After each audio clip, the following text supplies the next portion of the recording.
2015 से सामने आई एक सनसनीखेज घटना ने पूरे शहर को झकझोर दिया।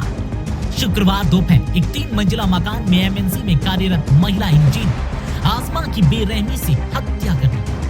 हत्या किसी और ने नहीं बल्कि उसके पति नरुल्ला हैदर ने, जो पिछले 10 वर्षों से बेरोजगार था। आरोपी ने खुद थाने में जाकर अपना जुर्म भी कबूल किया। इस मामले में जो बात सबसे ज्यादा डरावनी वह यह है कि हत्या को अंजाम बेहद सुनियोजित और क्रूरता के साथ दिया गया। पोस्टमार्टम रिपोर्ट से पता चला कि आरोपी ने पहले हथौड़े से सिर पर वार कर पत्नी को कोमा में पहुंचा दिया और फिर सिलसिलेवार तरीके से चेहरे और सिर पर कई बार वार किया। इतना ही नहीं, बाद में चाकू से गला रेत दिया गया। रिपोर्ट में ब्रेन हैमरेज की भी पुष्टि हुई, जिससे पता चलता है कि हमले की तीव्रता कितनी ज्यादा थी। पुलिस जांच में सामने आया कि आसमा और नरुल्ला के बीच लंबे समय से रिश्ते तनावपूर्ण चल रहे थे। अक्सर दोनों के बीच झगड़े होते थे। आसमा एक एमएनसी में बतौर प्रोजेक्ट मैनेजर काम करती थी और परिवार की एकमात्र कमाने वाली सदस्य थी। वहीं नरुल्ला करीब 1 दशक से बेरोजगार था। बेरोजगारी और पत्नी की आर्थिक स्वतंत्रता ने पति के भीतर असुरक्षा और हीनता की भावना पैदा कर दी थी। पुलिस का कहना है कि इस मामले की चार्जशीट में पोस्टमार्टम रिपोर्ट, आरोपी की स्वीकारोक्ति, बरामद हथियार और चश्मदीदों के बयान को शामिल किया जाएगा।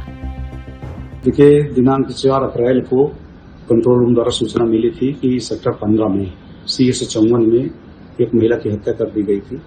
इसमें जब समस्त लोग पहुंचे थे, मैं भी पहुंचा था, सारे अधिकारी पहुंचे थे, तो मौके पर जाने पर पता चला कि नसरुल्लाह नामक व्यक्ति ने अपनी पत्नी पर शक के आरोप में उसकी हथौड़े से और चाकू से गला रेत करके हत्या कर दी गई। इसमें नसरुल्लाह को पकड़ लिया गया है। इस पर मुकदमा हत्या का पंजीकृत हो गया है। पोस्टमार्टम भी कराया जा चुका है। आगे की व्यवस्था चल रही है। सर, दोनों का बैकग्राउंड क्या है? सर, दोनों का बैकग्राउंड ये है कि वो MCA किया हुआ है कोर्स, जो अभियुक्त है, और इसकी पत्नी इंजीनियर है जो सेक्टर 62 में काम कर रही है। आरोपी नरुल्ला अपनी पत्नी पर शक करता था। पूछताछ में उसने बताया कि उसे आसमा के मोबाइल पर आने वाले अनजान कॉल्स से दिक्कत थी। उसने कई बार पत्नी को फोन पर अधिक लोगों से बात करने से मना किया था। आसमा का कहना होता था कि ये कॉल्स ऑफिस के काम से जुड़ी होती।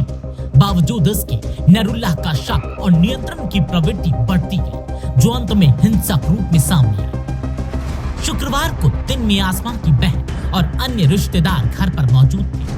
दोनों के बीच झगड़े के बाद रिश्तेदारों ने सुलह कराने की कोशिश की थी, लेकिन उसके जाने के बाद जब आसमा दोपहर करीब 1 बजे अपने कमरे में सो रही थी, तब आरोपी ने किचन से चाकू उठाया और पहले गला रेत दिया। इसके बाद कमरे में रखे हथौड़े से ताबड़तोड़ वार किया। हत्या के बाद आरोपी नरुल्ला खुद थाना सेक्टर 20 गए और पुलिस के सामने अपराध स्वीकार किया।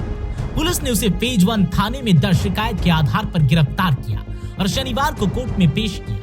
कोर्ट ने उसे न्यायिक हिरासत में भेज दिया। पुलिस का कहना है कि आरोपी के चेहरे पर कोई पछतावा या शर्मिंदगी नहीं दिखी। उसने बार बार यही कहा कि पत्नी उसकी बात नहीं मानती थी और उसे शक था कि वह किसी और से बात करती है। इस खौफनाक वारदात ने परिवार को पूरी तरह तोड़ कर रख दिया। आसमा का बेटा समद 19 साल का है। वह एक निजी विश्वविद्यालय से BTech कर रहा है। बेटी इनाया और नानी भी उसी मकान में रहते थे।